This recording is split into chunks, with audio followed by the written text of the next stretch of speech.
But I found myself after a few months going through some very difficult times at work. I found myself in a very toxic environment. I don't throw the word bullying around very lightly, but I found myself in a situation where I was being targeted every day, and I went into a bit of a dark space. You know, I'm very much a connection person. I love to talk. I love to meet new people. I love to have a laugh on a daily basis. I love to connect with the people that I work with. And you know, coming from England, it was only me and my partner, and I didn't have any children at that point. And I think you probably try a little bit harder to make friends. And you know, colleagues were I suppose my life, because I'd spent all day there every day going through that toxic environment of bullying, and I'm here for hours to go through and dissect every little incident. And part of me has kind of gone over grey now. You know, I've kind of chosen to forget those memories. I think, you know, when you go through trauma, it really affects you. But I was 32 at the time. I'd been through many experiences in my life.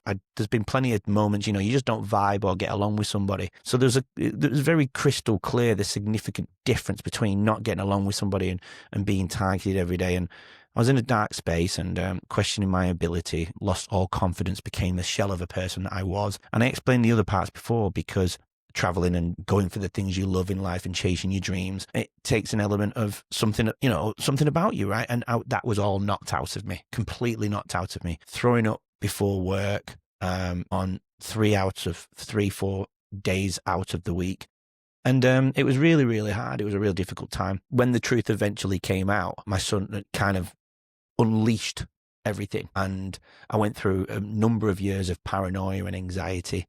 And sorry, I'm jabbering on here, Anthony. I apologize, but yeah, it was just a difficult time of workplace bullying. My son was born, and then I built this house where I'm currently living.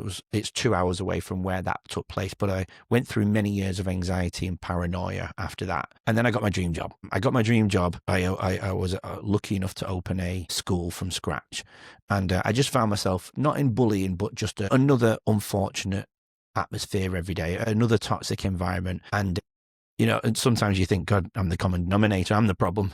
But I know I can live by my values that I tried every day, and I worked hard every day. And was I perfect? Absolutely not. Did I get things wrong? Absolutely, of course I did. But there's no, you know, no one deserves to be spoken to like a piece of dirt, or, you know, pushed out of a scenario, what you treat as your baby.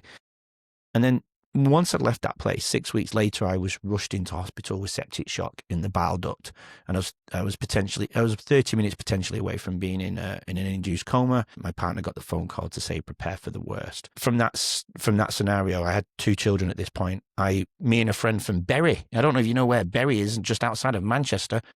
I wrote the book How to Lead with Purpose with a good friend of mine from Manchester, and he kind of pushed me into it as a bit of a running joke. And we spent a couple of years writing that, and then I started to study. You can see all these books around me, the brain and human physiology.